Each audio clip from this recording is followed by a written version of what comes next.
사람은 살아가면서 사실 수많은 어려움을 겪으며 살아가게 됩니다. 그런데 그 어려움 중에 가장 큰 어려움이 무엇이냐고 물어본다면 고난을 견디는 일입니다. 억울한 고난을 당하거나 원하지 않는 고난이 왔을 때 그것을 이겨내는 것이란 쉽지가 않습니다.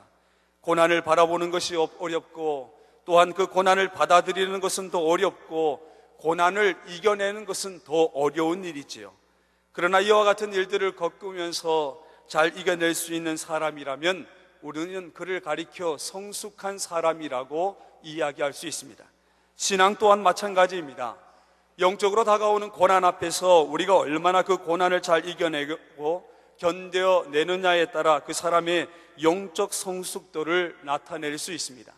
신앙인이든 비신앙인이든 동일하게 찾아오는 이 고난, 그러나 신앙이 없는 사람은 그 고난에 대처하는 자세와 우리와는 분명히 다릅니다. 영적으로 성숙한 사람들은 이 고난 앞에서 6가지의 사실을 인정합니다. 첫째, 고난은 누구에게나 찾아온다라는 사실을 인정합니다. 둘째, 고난은 그것이 빨리 지나가든 천천히 지나가든 반드시 지나간다라는 것을 인정합니다. 셋째, 고난 가운데 나는 혼자가 아니다. 비록 우리의 눈에는 보이지 않지만 분명히 하나님은 나와 함께 하신다. 이것을 인정하는 사람입니다. 넷째는 고난을 통해서 나는 더욱더 강해질 것이다. 다섯째, 고난 뒤에는 하나님의 축복이 준비되어 있다. 그리고 마지막 6번째는 고난에는 하나님의 선하신 뜻이 있다라는 겁니다. 그 고난 앞에서 어떻게 대처하느냐에 따라 그 사람의 영적 성숙도를 표시할 수 있습니다. 오늘 시인은 고난과 절망 가운데서 눈물과 한숨과 슬픔의 힘든 시간을 보내고 있는 하나님의 백성들에게 인생의 해답이 무엇인지에 대하여 이렇게 말씀하고 있습니다. 사랑하는 자녀들아, 도울 힘이 없는 인생들을 의지하지 말고 하나님으로 나의 도움을 삼고 여호와 하나님께 나의 소망을 두라. 이렇게 선포합니다. 몇 주 전 대입수학 능력 시험이 끝이 났지요. 그리고 해마다 끊어지지 않는 안타까운 사건이 또 발생했습니다. 수험생들의 자살 사건입니다. 올해도 어김없이 일어났는데 고3 수험생이 집에서 숨진 채로 발견되었습니다. 유서에는 이렇게 기록되어 있습니다. 먼저 가서 죄송합니다. 19년 동안 과분한 사랑에 감사드립니다. 이런 내용이 적혀 있었다고 합니다. 또 삼수생이 아파트에서 투신 자살을 하기도 했습니다.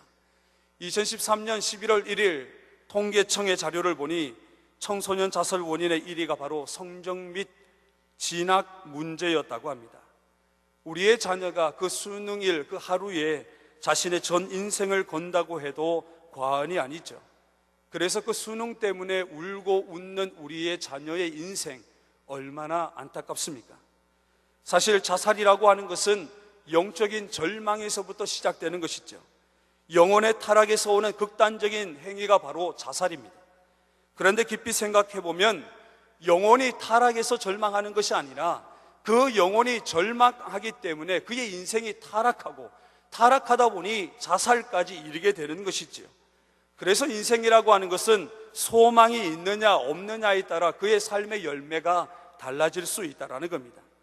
우리는 어떤 상황과 환경 앞에서 결코 영원히 절망하지 않도록 사는 것 참으로 중요합니다.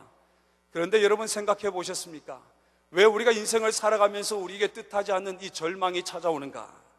그것은 내 힘으로 무엇인가 해보려고 하다가 이제 그 일이 안 되니까 절망하는 겁니다. 내가 가진 지식, 힘과 능력, 방법으로 그 일을 해보려 했지만 내가 가진 것으로는 도무지 해결할 방법이 보이지 않으니까 이제 스스로 포기하고 낙심하고 절망한다는 것이지요. 그런데 여러분, 정말 내가 가진 지혜와 힘과 능력으로 여러분 지금까지 살아오셨습니까? 아닙니다.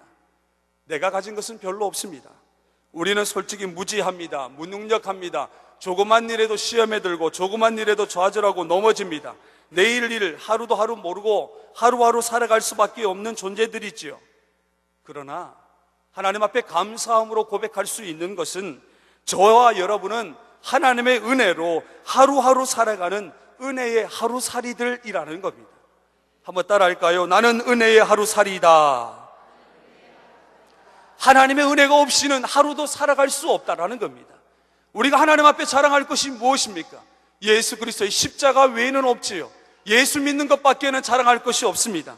그렇기에 날마다 하나님을 찬송하고 날마다 하나님의 은혜에 감격하며 살아가는 것뿐입니다. 그래서 시인은 오늘 절망 대신 희망을 선택하고자 하는 저와 여러분에게 다시 한번 이렇게 선포합니다. 사랑하는 너희들, 하나님으로 너희들의 도움을 삼고 하나님께 모든 소망을 두라. 2013년도 참 다사다난했습니다. 우리 인생에, 우리 가정에, 직장에, 교회에, 나라에, 내가 속한 공동체에 참으로 많은 일들이 있었지요. 뒤를 돌아보십시오. 너무도 가슴 아픈 때도 있었고 감사거리가 있을 때도 많았습니다. 그런데 오늘 성경 사실 우리에게 격려하기보다 우리에게 따끔하게 질책하고 있습니다.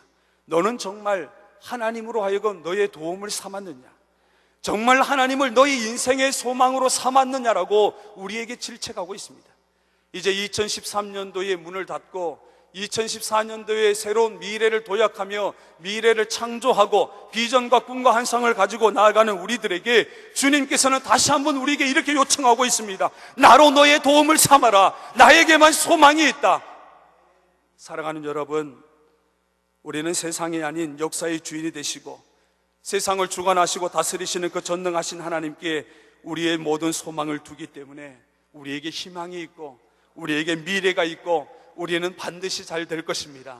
제가 좋아하는 말이 있습니다. 한번 따라할까요? 어제보다 오늘이 더 잘 되고 오늘보다는 내일이 더 잘 될 것이다. 여러분 믿음으로 한번 선포해 보십시오. 우리의 가정은 잘 될 것이다. 우리의 자녀는 잘 될 것이다. 우리의 교회는 잘 될 것이다. 이분들도 잘할 것이다. 왜 그렇습니까? 하나님이 도와주시고 하나님이 소망이 되시기 때문입니다.